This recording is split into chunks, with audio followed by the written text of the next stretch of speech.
Pity about that. Because they didn't do anything with it. So when we have these experiences in meditation, that should hopefully motivate us to continue. To meditate some more about yeah, to go from here to here. Yeah, that's right. And do we realize we've gone from Yam to Chok, or is the teachers the one? Yeah, I mean, here, because it's Nyam and our mind is not so stable, it's easy to delude ourselves in what that is.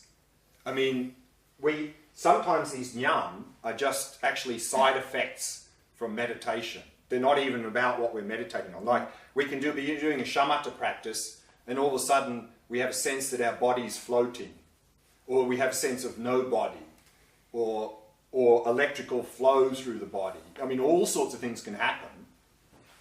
That's also Nyam, but that's just a sort of side effect. We can just sort of ignore that. But people, of course, get caught up in that and go, "Oh, that's so nice. Ooh, how can I recreate that? I like that flow. I like the spacious feeling of the body. I want that. Let's see if we can recreate it." And then, of course, we get sidetracked into more craving and attachment. And then we've lost the practice. After realizing impermanence and Yeah. before realizing emptiness, Yeah. how much will I reduce my attachment and aversion?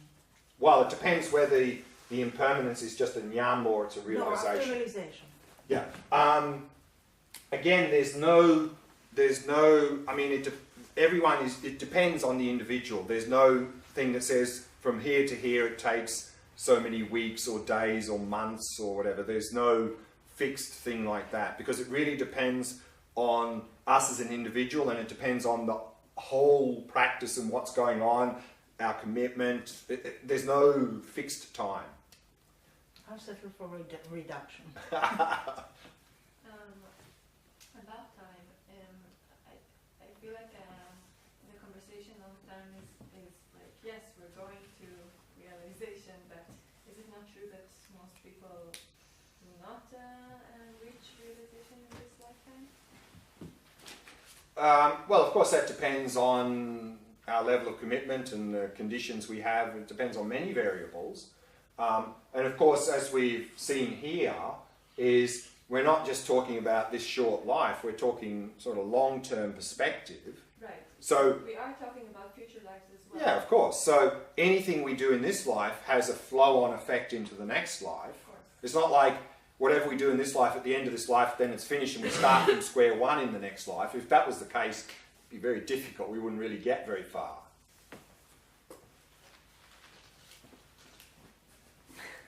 We're talking about death, Yeah. and we're talking about it as a nice and cheerful thing. But I think Nice and cheerful thing. I don't know. It's like, Why is it nice and cheerful?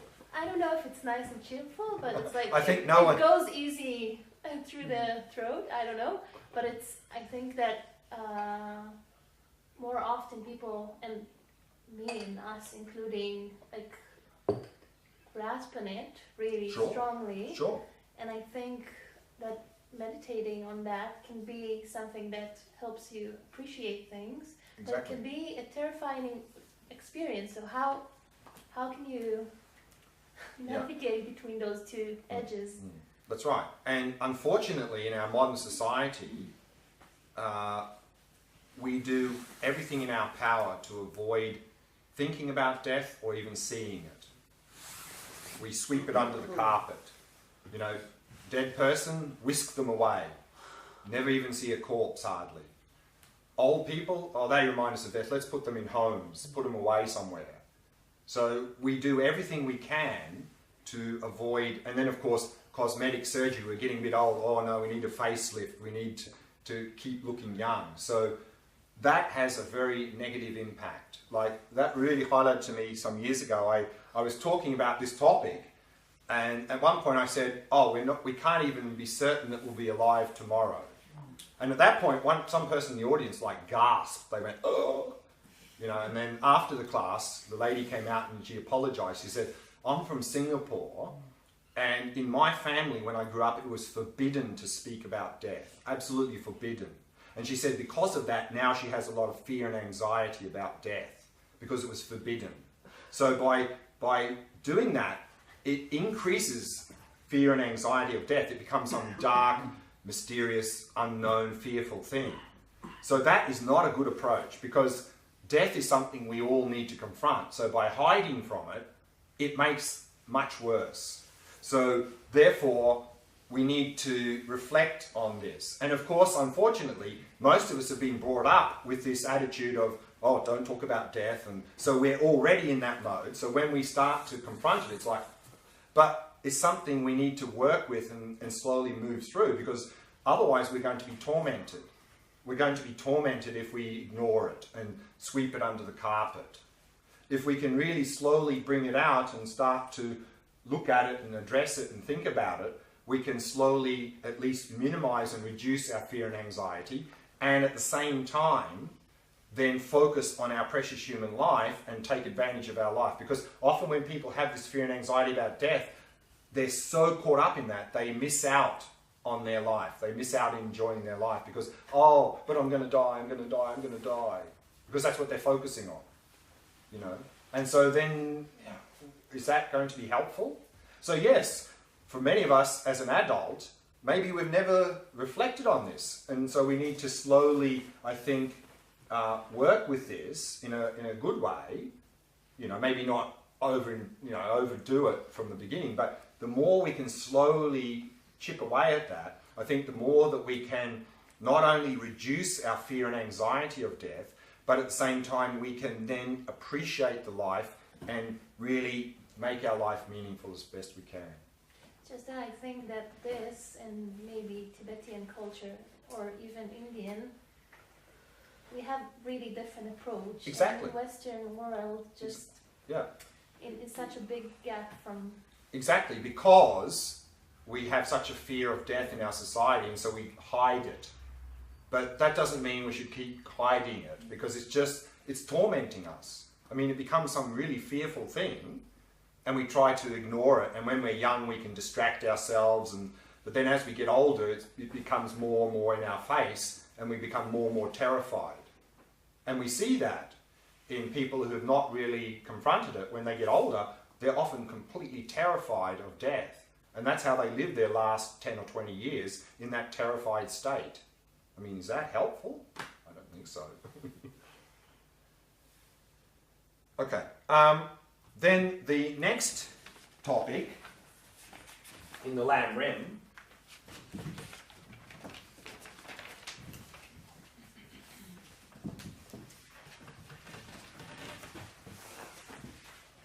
to help us to aspire for a good future,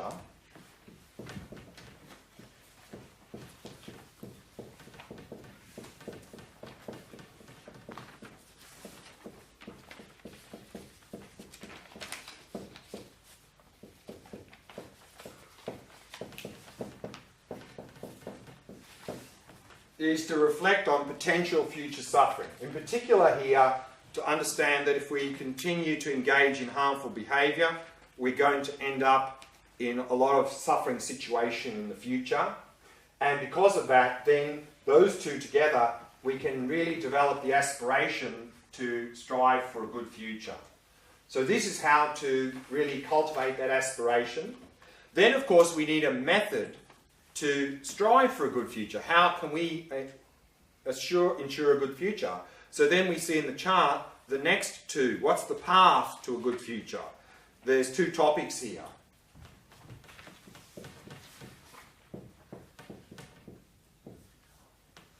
The first one is the topic of refuge.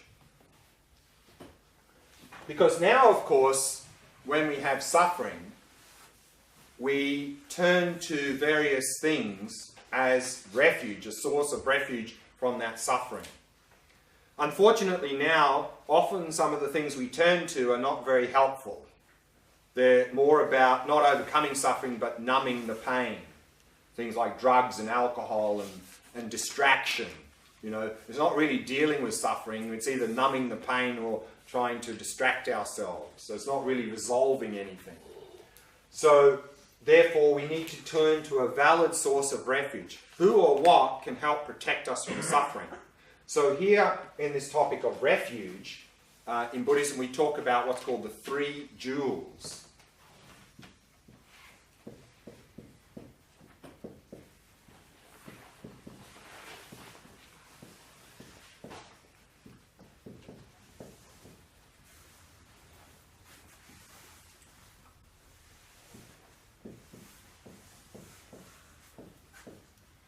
which are Buddha, Dharma, Sangha. And the analogy here is a similar analogy to the one earlier in the Four Noble Truths, the analogy of the physical illness. So now if we think we're sick, who or what do we turn to for refuge from that? Again, generally what we do is we go to the doctor. Why do we go to the doctor? We go to the doctor because we believe the doctor is qualified in helping us.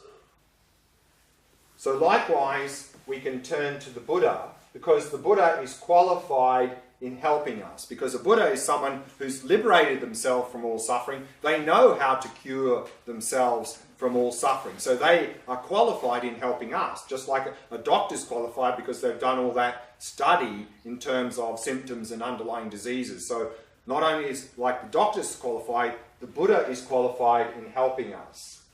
But just as with the physical illness, what is the actual source of refuge is not the doctor. The doctor can't, from their side, cure us. What cures us, of course, is the medicine. So the actual source of refuge, the actual refuge is the medicine. So likewise here, a Buddha is not the actual refuge. A Buddha can't wave his magic wand and liberate us from suffering. They can only help us, like the doctor, by prescribing medicine. And so the Dharma is the medicine. And the Dharma here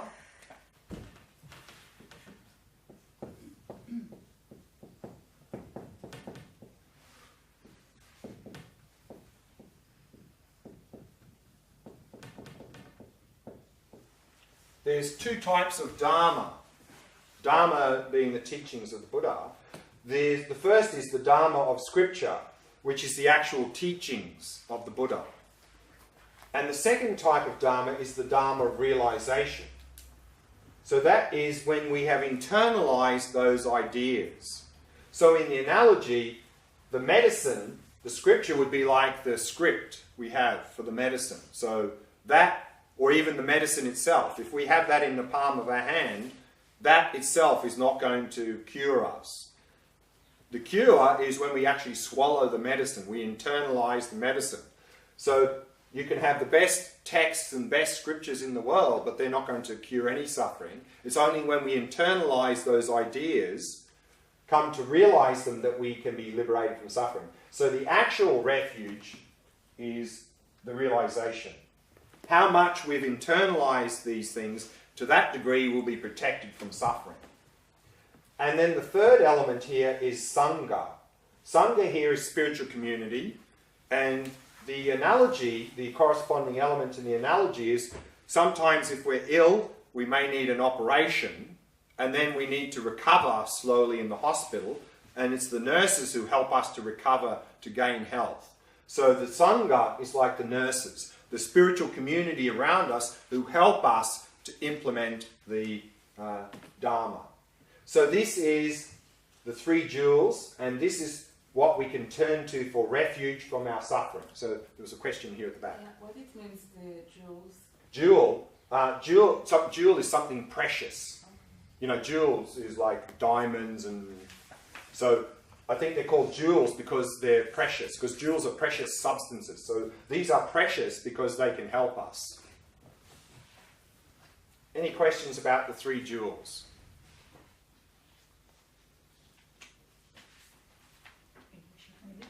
We should meditate about Yeah. one of these. Yeah, so this is the sort of the general sequence, the step-by-step sequence that we can follow, because each one sort of builds. Of course, within that, as an individual, there may be certain things we need to emphasize over others. So that's again why it's important or good to have a qualified teacher. Because without a qualified teacher, of course, we can sort of work through these, but well, how long should I, reflect on this? And how, we I don't... if we will do it today or tomorrow, any meditation about one of these topics. Yes, I mean, we've got, we're going to be doing, particularly in the topics that are coming, that's what we've been doing. Like I said, as a basis for all of these practices, we need shamatha. So that's why we've been working on that every morning. And here in the Lam Rim, where at the Mahayana level, the two main elements were the wisdom and compassion. And so that's the elements that we're working on mainly in the meditation. Like last night we did the Tonglen meditation, and again this evening we're going to do the same, and then tomorrow morning we're going to do emptiness meditation, the Vipassana meditation. So, of course, ideally we would have, I mean, you could do a whole 10-day retreat on one topic or a couple of topics. So here, the goal of this retreat is to get the overview and then just take a couple of important reflections and meditate on those. Because otherwise, there's a lot of things to meditate on here. In 2, 3 or 4 days, we can't. So that's why I'm emphasizing the shamatha as the basis and emphasizing the two core elements of wisdom and compassion. And then the rest we can have another retreat for a lot of this. Okay.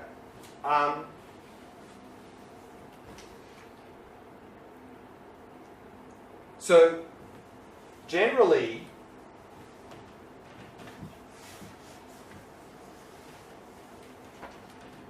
what does it mean to become a Buddhist?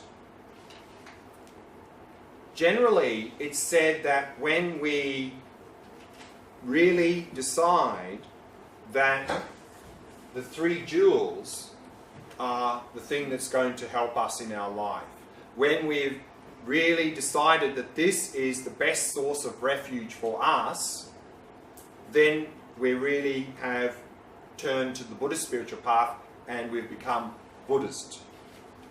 And usually when we make that commitment and we feel that the 3 jewels, the Buddha, particularly the Dharma, the Buddhist teachings and the Sangha can really help me, then often we can make a formal commitment through what's called a refuge ceremony. And it's said that when we go through that refuge ceremony, then we become Buddhist. And doing that refuge ceremony can be helpful because, for example, the analogy would be we have a partner, and often we make a formal commitment to that partner through the marriage ceremony, because then we've really made a commitment to that partner. And that can be helpful because otherwise, if we don't make that formal commitment in a relationship, at some point if things get a bit difficult, then it's easier to go, oh, this is too difficult, I'm out of here, see you later. Whereas if you've made that formal commitment through the marriage ceremony, if things get a bit difficult, there's more likelihood that you may try to work through the difficulty. So similarly here, if you do the refuge ceremony and make that commitment, then if things get a bit difficult in our life, we're more likely to try and work through that difficulty rather than abandoning everything instantly. Now, this is what it means to be, you can be a Buddhist in at least 2 ways.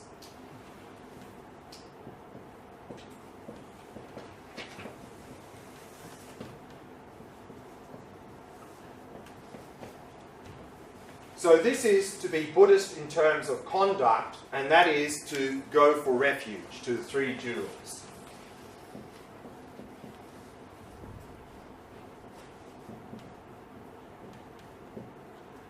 But we can also be considered to be Buddhist in terms of our philosophical view.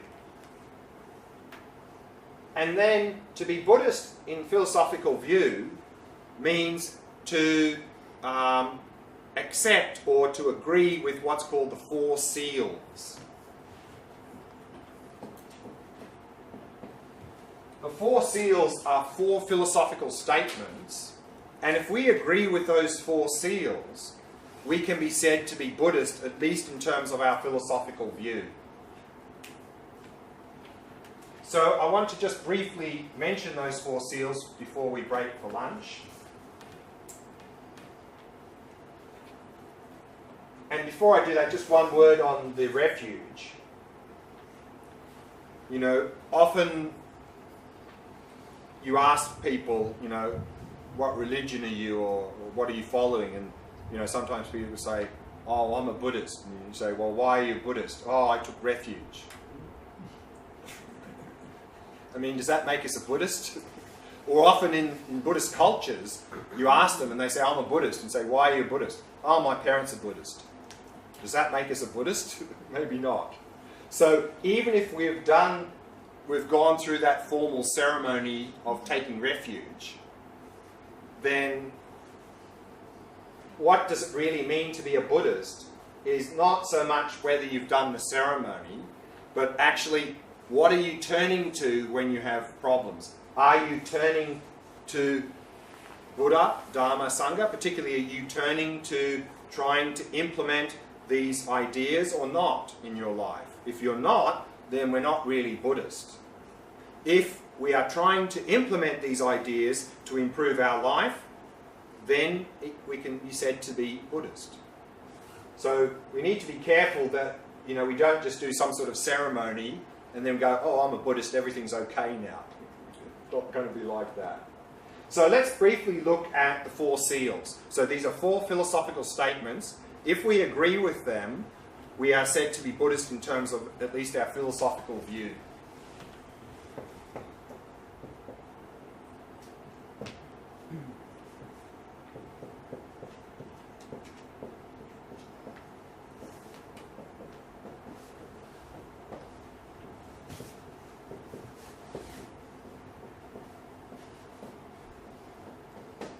The first statement is all compounded things are impermanent. So a compounded thing is anything that's created through causes and conditions. So the Buddhist assertion is that anything that is created through causes and conditions is changing moment by moment. So that's the first assertion. Meaning there's nothing which is created through causes and conditions and remains static and unchanging. Can you give an example? Just because the word is not very familiar Okay. to me, so. Compounded means coming together through cause and conditions. Like the classic example is the plant. The plant is created through causes and conditions. The underlying cause is a seed. The conditions is soil, sunlight, water, and all that. So a plant is created through all of those causes and conditions.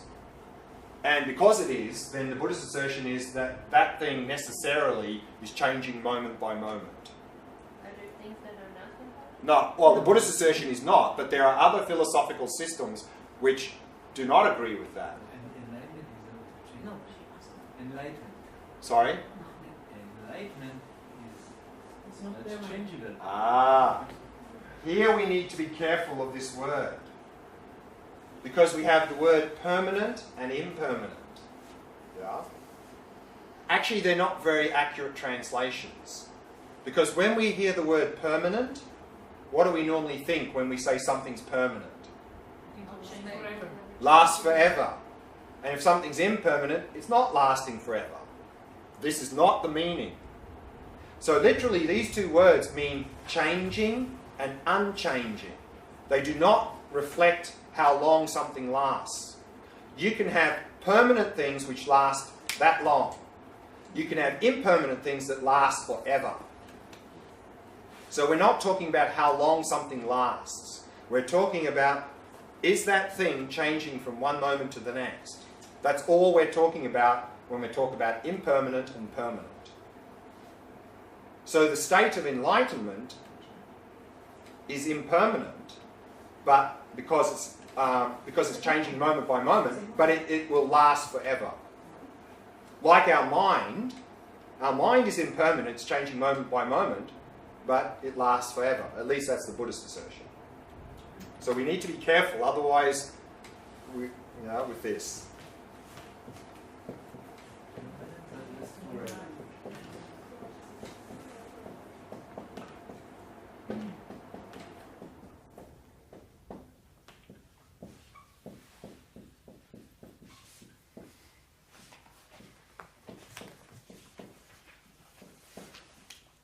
The second statement is that all contaminated things are suffering. And here the word suffering is a translation of the word dukkha. what this means, what's a contaminated thing? It's talking about basically all of our experiences. And contaminated here means contaminated by mental afflictions, which means that what it really means is that all experiences coming from mental afflictions are in the nature of dukkha. So this is basically the first noble truth. So this statement is just expressing the first noble truth.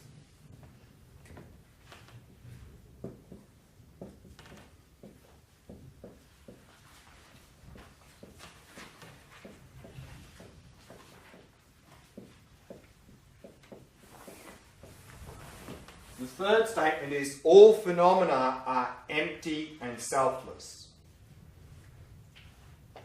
What this word empty and selfless means slightly changes in the different Buddhist philosophical systems, but all Buddhist philosophical systems say that all phenomena are empty and selfless.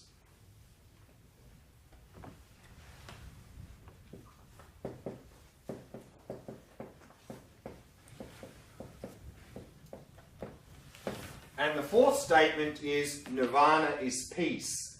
Here the word peace means that nirvana is a state completely pacified or free of all suffering and its causes. That's what nirvana is peace means. That there is a state of nirvana which is free of all suffering and its causes. So these are the four seals. And if we agree with those four seals, we can be said to be Buddhist, at least in terms of our philosophical view. But generally, when we talk about being Buddhist or not, the most common thing you'll see is in terms of conduct, whether or not we go for refuge to Buddha, Dharma, Sangha. Okay. I don't understand the third one. The phenomena, yeah.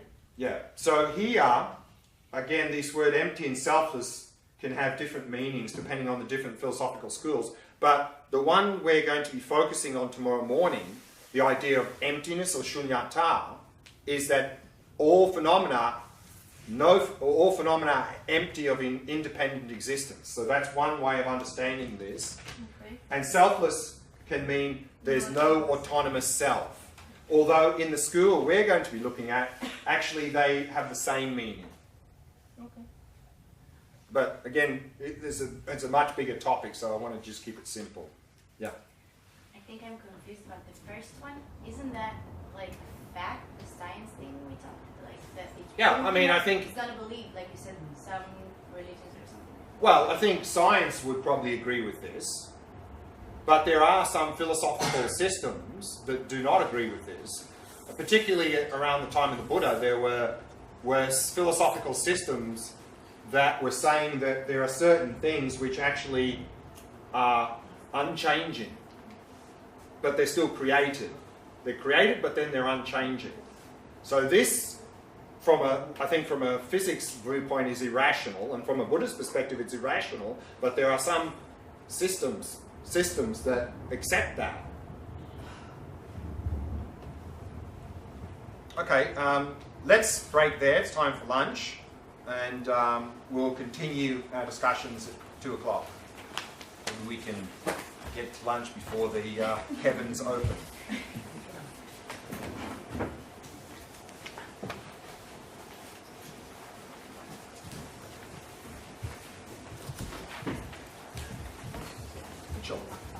John.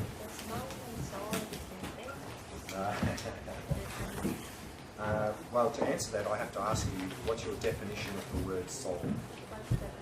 Your definition, because I think there are many ideas about what soul is. I mean, the thing is,